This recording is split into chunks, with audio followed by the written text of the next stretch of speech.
Iya, baik saudara, kita akan melanjutkan bacaan firman Tuhan malam hari ini. Namun sebelumnya, seperti biasa, ya saya akan bacakan kesaksian yang sudah masuk.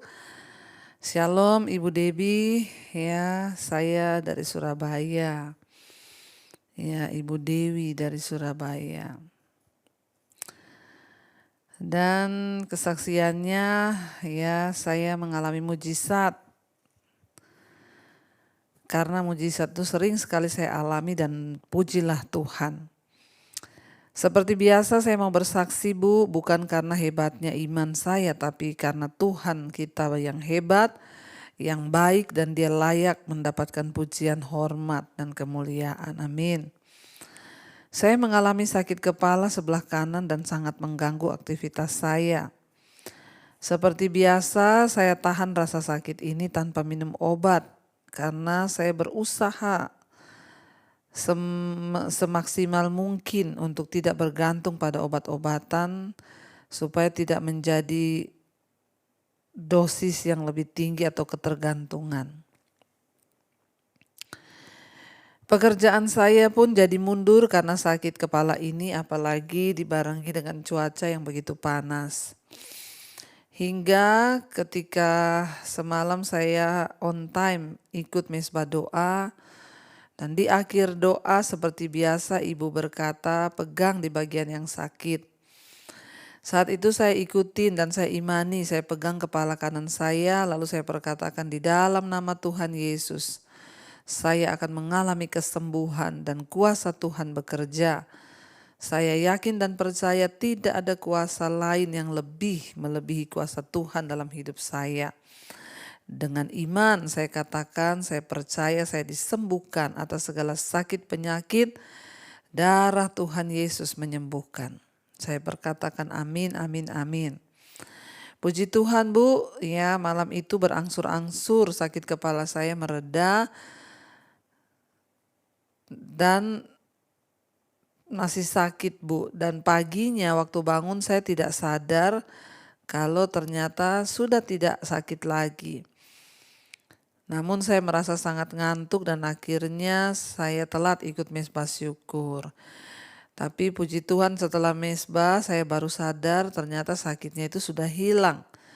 Puji nama Tuhan, tidak ada yang tidak mungkin bagi Tuhan. Saya percaya Tuhan yang saya sembah, Tuhan yang hidup dan menghidupi iman saya selalu.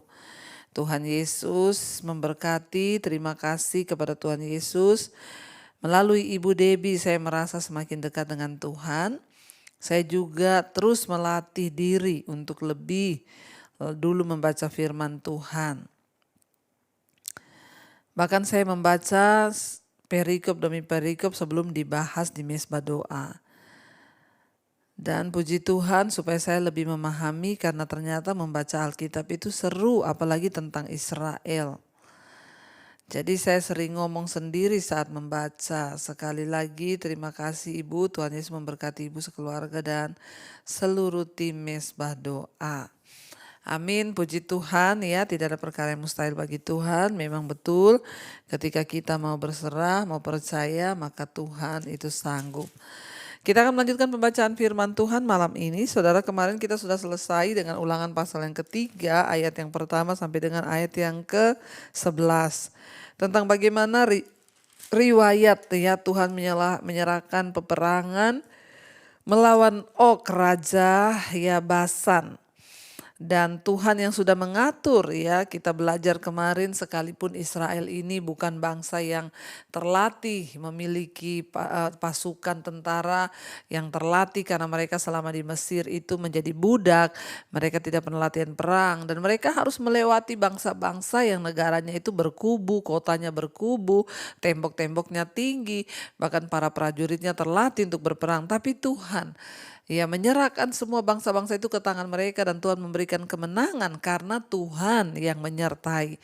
Kemarin kita sudah belajar ya, tidak peduli sekecil apapun kekuatan kita, selemah apapun kita, bahkan ya keterbatasan uang, keterbatasan biaya, keterbatasan hikmat ya, ketika kita berjalan bersama Tuhan dan Tuhanlah yang memang sudah menyatakan kehendaknya, maka tidak ada perkara yang mustahil.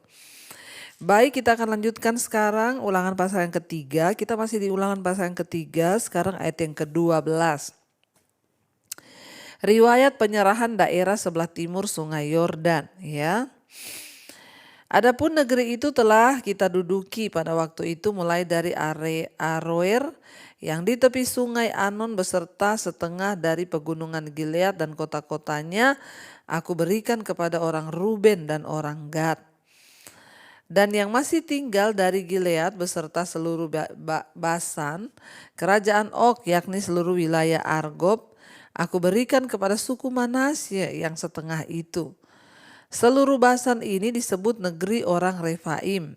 Yair anak Manasye mengambil seluruh wilayah Argob sampai daerah orang Gesur dan orang Maaka dan menamai daerah itu yakni Basan. Menurut namanya sendiri, ya Hawot Yair sampai sekarang. Jadi memasuki tanah Kanaan, di situ ada bangsa-bangsa yang menduduki, saudara, ya, yang seperti orang Enak yang besar. Tapi satu persatu ditaklukkan oleh Tuhan dan akhirnya diberikan kepada suku-suku Israel. Ya, dikatakan ya daerah-daerah di Aroer yang di tepi sungai Arnon itu akhirnya diberikan Musa kepada Gilead dan kota-kotanya diberikan kepada Ruben, ya, dan Gad. Juga seluruh Basan kerajaan Og yakni seluruh wilayah Argob diberikan kepada suku Manasye yang setengah itu. Seluruh Basan disebut negeri orang Refaim. Yair anak Manasye mengambil seluruh wilayah Argob sampai daerah orang Gesur dan Maaka dan menamai daerah itu yakni Basan. Menurut namanya sendiri, ya, yakni Basan, ya, menurut namanya sendiri Hawot Yair sampai sekarang. Ayat yang ke-15, kepada Makir kuberikan Gilead, kepada orang Ruben, ya, dan kepada orang Gad kuberikan sebagian dari Gilead. Sebelah sini sampai sungai Arnon, yakni setengah dari sungai itu dengan daerah pinggirnya. Dan sebelah sana sampai sungai Yabok, batas daerah Bani Amon. Selanjutnya Araba, Yordan dan sungai Yordan dengan daerah pinggirnya mulai dari Kineret sampai ke Laut Araba yakni Laut Asin di kaki lereng gunung Pisga ke arah timur. Ya, dan dikatakan di sana, saudara, pada waktu itu aku memerintahkan kepadamu demikian, Tuhan Allahmu telah memberikan negeri ini kepadamu untuk dimiliki, namun kamu yakni semua orang yang gagah perkasa harus menyeberang dengan bersenjata di depan saudara-saudaramu orang Israel. Ya, dan hanya istri dan anak-anakmu serta ternakmu. Aku tahu ada banyak ternak padamu, boleh tinggal di kota-kota yang telah kuberikan kepadamu. Sampai Tuhan mengaruniakan keamanan kepada saudara-saudaramu seperti kepadamu, dan mereka pun memiliki negeri yang diberikan Tuhan Allahmu kepada mereka di seberang sungai Yordan. Sesudah itu bolehlah kamu pulang masing-masing ke tanah miliknya yang telah kuberikan padamu. Jadi beberapa suku itu tidak masuk, ya, saudara, sampai ke daerah, ya, Kanaan karena sudah diberikan beberapa kota-kota di pinggiran, saudara, ya, tetapi mereka harus maju bersama-sama untuk merebut, ya, tanah perjanjian itu. Lalu setelah itu mereka boleh balik kembali yang sudah kita baca lalu, karena mereka memiliki ternak yang banyak, mereka meminta daerah pinggiran sungai agar mereka dapat menggembalakan ternak-ternaknya di situ, saudara, ya. Tapi Musa berkata, kamu harus ikut dulu menaklukkan negeri yang di depan itu supaya sampai keamanan Tuhan berikan, lalu kamu boleh kembali, ya, ke tempatmu, ke daerah milik yang sudah diberikan kepadamu. Ayat 21, dan kepada Yosua aku perintahkan pada waktu itu demikian, matamu sendirilah yang akan melihat segala yang dilakukan Tuhan Allahmu terhadap kedua raja itu. Demikianlah akan dilakukan Tuhan terhadap segala kerajaan kemana engkau pergi. 22, janganlah takut kepada mereka sebab Tuhan Allahmu dialah yang berperang untukmu, ya, kata Musa. Jadi Tuhan Allahmu yang akan berperang untukmu, jangan takut. Musa memberi kekuatan kepada Yosua yang akan menggantikan dia, sebab Tuhan sudah berkata bahwa Musa tidak akan masuk ke tanah perjanjian, tapi Yosua lah yang akan masuk, saudara, ya. Dan Tuhan memberikan, ya, Yosua sebagai pengganti Musa dan Musa memberikan dia kekuatan untuk berjuang ya, dan Musa berkata, "Jangan takut ya, sebab Tuhan Allahmu akan menyertai engkau dan Dialah yang akan berperang untukmu." Ya, kata Musa, Saudara ya.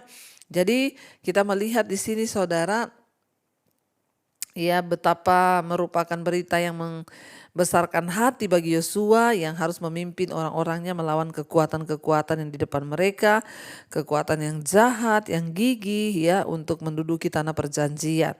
Karena Allah berjanji akan menolongnya untuk memenangi setiap pertempuran, maka tidak ada yang perlu ditakutkan. Peperangan yang ada di depan kita Saudara ya, melawan apapun ya, namun ketika kita tahu bahwa Tuhan yang beserta dengan kita, apapun yang akan kita hadapi, seperti halnya Yosua, Musa berkata, "Jangan takut karena Tuhan yang akan berperang menggantikan engkau." Kalau Tuhan yang berperang menggantikan kita Saudara, maka apa yang perlu kita takutkan? Masalah, persoalan, tantangan di depan kita, ya Tuhan yang berjalan bagi kita. Tidak ada yang perlu kita takuti. Ya, ayat yang ke-23, Musa tidak diperkenankan memasuki tanah Kanaan. Jadi ingat, kitab Ulangan ini adalah pengulangan, makanya diulang-ulang kembali, tapi nggak apa-apa kita juga membaca. Juga pada waktu itu aku mohon kasih karunia daripada Tuhan demikian. Ya Tuhan Allah, Engkau telah mulai memperlihatkan kepada hamba-Mu ini kebesaran-Mu dan tangan-Mu yang kuat. Sebab Allah manakah di langit dan di bumi yang dapat melakukan perbuatan perkasa seperti Engkau? Biarlah aku menyeberang dan melihat negeri yang baik yang di seberang sungai Yordan, tanah pegunungan yang baik itu, dan gunung Libanon. Saudara, kita melihat di sini Saudara ya, Musa memohon kepada Tuhan. Dia berkata, "Tuhan, aku sudah melihat perbuatan-Mu yang dahsyat. Aku sudah melihat semua ya kebaikan-Mu, semua perbuatan-perbuatan-Mu yang ajaib. Bahkan sudah di depan mata negeri itu Tuhan." Maka Musa berkata, "Izinkanlah aku." Ya, Musa memohon kepada Tuhan, "Biarlah aku menyeberang dan melihat negeri yang baik yang ada di seberang sungai Yordan, tanah pegunungan yang baik itu dan gunung Libanon. Tetapi Tuhan murka terhadap aku oleh karena kamu dan tidaklah mendengarkan permohonanku." Tuhan berfirman kepadaku, "Cukup, jangan lagi bicarakan perkara itu dengan aku. Naiklah ke puncak gunung Pisga dan layangkanlah pandanganmu ke barat dan ke utara, ke selatan dan ke timur, dan lihatlah baik-baik, sebab sungai Yordan itu tidak akan kau seberangi." Saudara ya, kita melihat di sini sebenarnya sedih ya Saudara. Musa adalah seorang yang sudah berperan dengan luar biasa di dalam perjalanan imannya, berjalan membawa bangsa itu keluar dari Mesir ke tanah perjanjian. Tapi sayang, ketika sudah sampai di penghujung, tinggal menyeberang sungai Yordan dan dia akan segera masuk ke negeri itu, melihat, bahkan dia sudah melihat dari jauh. Dia bahkan memohon, "Tuhan, izinkan aku masuk." Tuhan bilang, "Sudah, cukup. Ya, jangan lagi bicarakan perkara itu dengan aku." Ya, karena Tuhan sudah berkata, ya Tuhan sudah bersumpah bahwa Musa tidak akan masuk ke negeri itu karena ketidaktaatannya.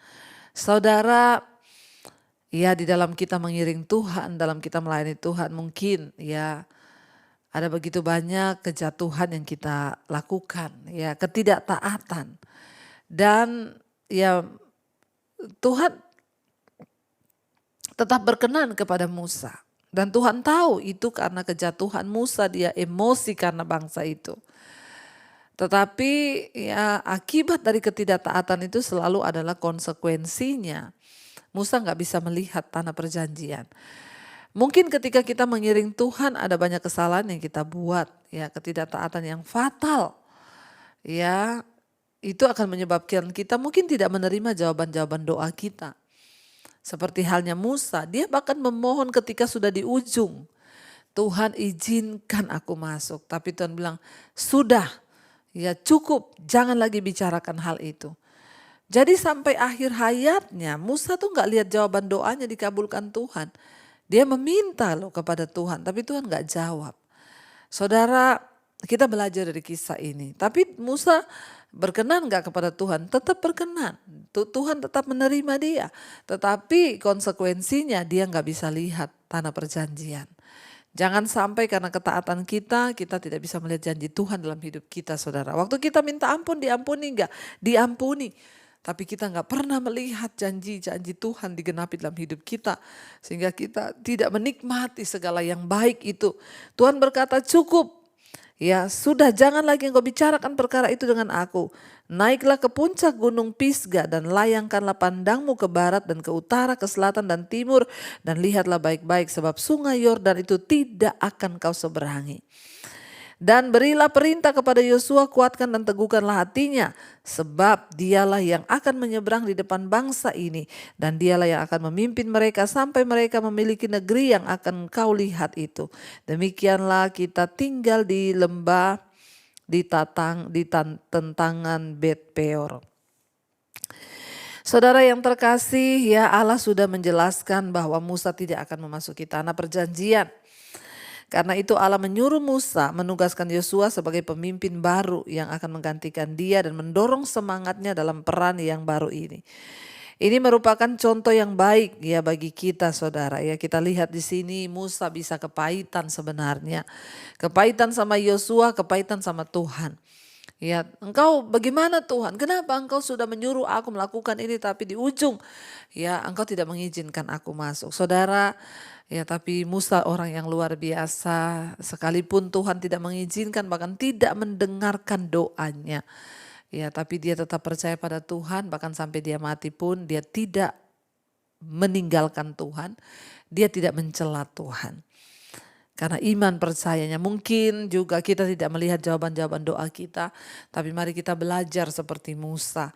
Sampai akhir hayat kita mau tetap setia kepada Tuhan.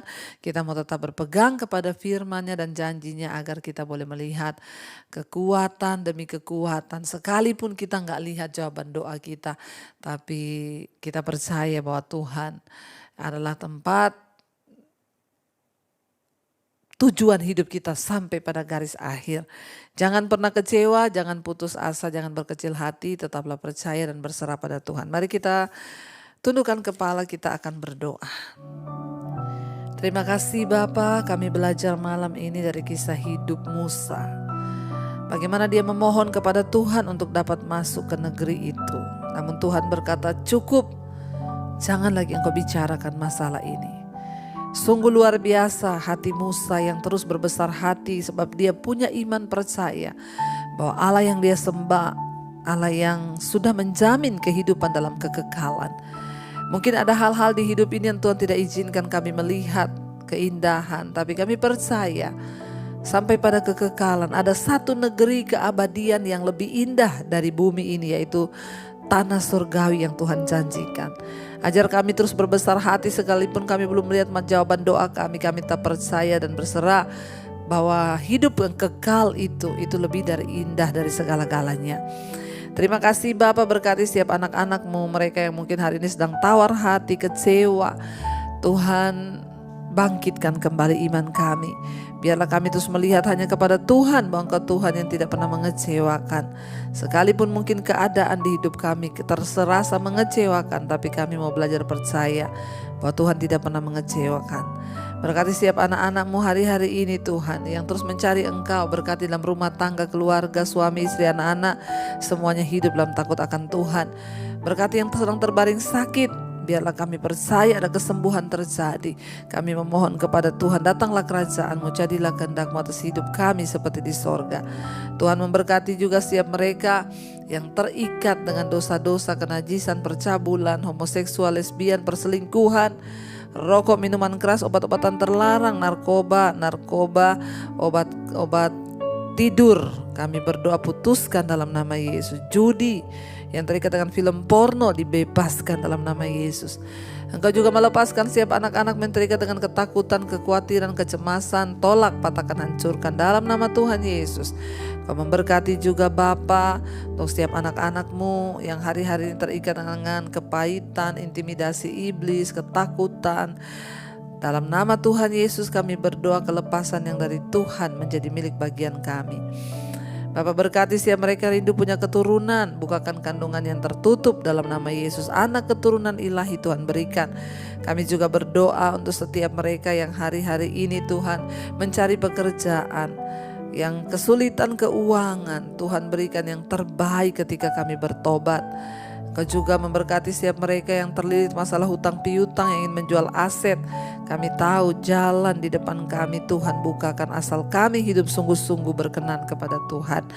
Bapak berkati bangsa dan negara kami Indonesia. Kami mengangkat tangan bagi Indonesia menjelang pemilu 2024. Tuhan yang pegang kendali segala kerusuhan, kekacauan kami tolak, patahkan, hancurkan dalam nama Yesus. Engkau angkat pemimpin yang terbaik atas bangsa kami. Berkati Indonesia dari Sabang sampai Merauke, tanahnya, lautnya, udaranya. Diberkati pertanian, perkebunan, peternakannya, pertambangannya, diberkati Tuhan. Bahkan diberkati pemerintahan bangsa ini, Bapak Presiden Jokowi, wakilnya, seluruh jajaran kabinet yang ada, lembaga-lembaga negara, bahkan TNI Polri. Tuhan berkati, bersihkan dan kuduskan bangsa ini Bapa, agar kebenaran mengangkat derajat bangsa Indonesia. Demikian Engkau memberkati bangsa-bangsa di 5 benua, Asia, Afrika, Amerika, Eropa, Australia. Tuhan berkati. Biarlah anugerah-Mu turun atas setiap bangsa-bangsa. Kedamaian boleh ada, bahkan hujan pertobatan tercurah dan terjadi. Terima kasih Bapa. Mari buka hati dan tanganmu saudara untuk menerima berkat Tuhan. Diberkatilah engkau dalam hidupmu, diberkati rumah tanggamu, diberkati pekerjaanmu, diberkati keuanganmu, dan engkau akan menjadi berkat bagi banyak orang. Terimalah kiranya berkat dari Allah Bapa, cinta kasih Tuhan Yesus Kristus, penyertaan Allah Roh Kudus menyertai engkau mulai hari ini bahkan sampai kali yang kedua. Tuhan Yesus datang menjemput kita, nama kita tercatat dalam kitab kehidupan. Dalam nama Tuhan Yesus yang percaya diberkati Tuhan, katakan bersama, amin, amin, amin. Tuhan Yesus memberkati. Shalom dan Immanuel.